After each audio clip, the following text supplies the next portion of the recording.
রমজান শুরুর সাথে সাথে হু হু করে বাড়তে শুরু করেছে নিত্য প্রয়োজনীয় পণ্যের দাম। বিস্তারিত জানাতে আমাদের সাথে সাভার থেকে যুক্ত হচ্ছেন সহকর্মী নাজমুল হুদা। নাজমুল, বাজারে প্রশাসনের তদারকি রয়েছে কিনা এবং নিত্য পণ্যের আজকের দামগুলো কেমন দেখছেন, বিস্তারিত জানাবেন।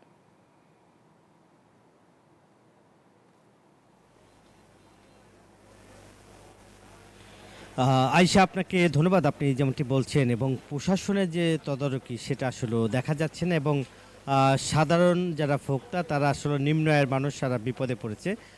বেশ কয়েকটি পণ্য, তার মধ্যে লেবু, শসা, কাঁচামরিচ এবং এই যে বেগুন, এই কয়েকটি পণ্যর কিন্তু আসলে দাম আসলে হু হু করে বেড়েছে এবং গতকালকে থেকে আজকে কিছুটা একটু কমেছে এবং আমরা দেখেছি যে লেবু কিন্তু আজকে অনেকটাই কমেছে এবং এই রোজার শুরু থেকে যেভাবে দাম ছিল এখনও কিছুটা দাম আছে এবং নিম্ন আয়ের মানুষ কিন্তু তারা আসলে বাজারে এসে এবং তারা যারা খুচরা বিক্রেতাদের সাথে আসলে দরদাম করে আসলে কেনাকাটা করছে এবং যার ফলে আসলে এখানকার যে নিম্ন আয়ের মানুষ তারা আসলে বেশি ভালো নেয় এবং তারা লেবু এবং বেগুন বা অন্যান্য যে সব সবজি, সেগুলো শসা, সেগুলো আসলে কিনতে গিয়ে বিপদে পড়ছে এবং অন্যান্য যেসব সবজি সবই কিন্তু আসলে নাগালের মধ্যে রয়েছে। এখনও কিন্তু 20 টাকা যেমন টমেটো বিক্রি করা হচ্ছে এবং হাইব্রিড শসা কিন্তু 60 টাকা বিক্রি করা হচ্ছে এবং করলা কিন্তু বিক্রি করা হচ্ছে 120 টাকা কেজি এবং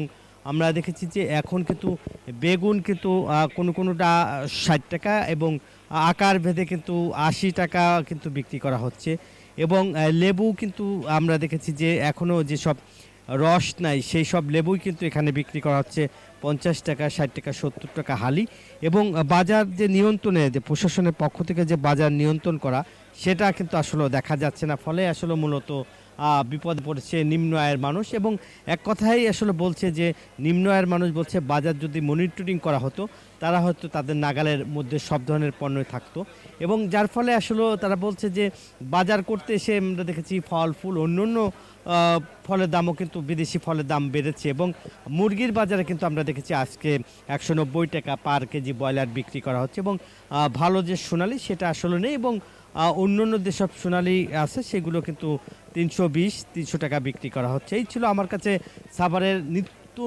প্রয়োজনীয় যে বাজারের সর্বশেষ খবর। ফিরে যাচ্ছি আয়শার কাছে। আয়শা। নাজমুল, আপনাকে ধন্যবাদ আমাদের সাথে যুক্ত হওয়ার জন্য।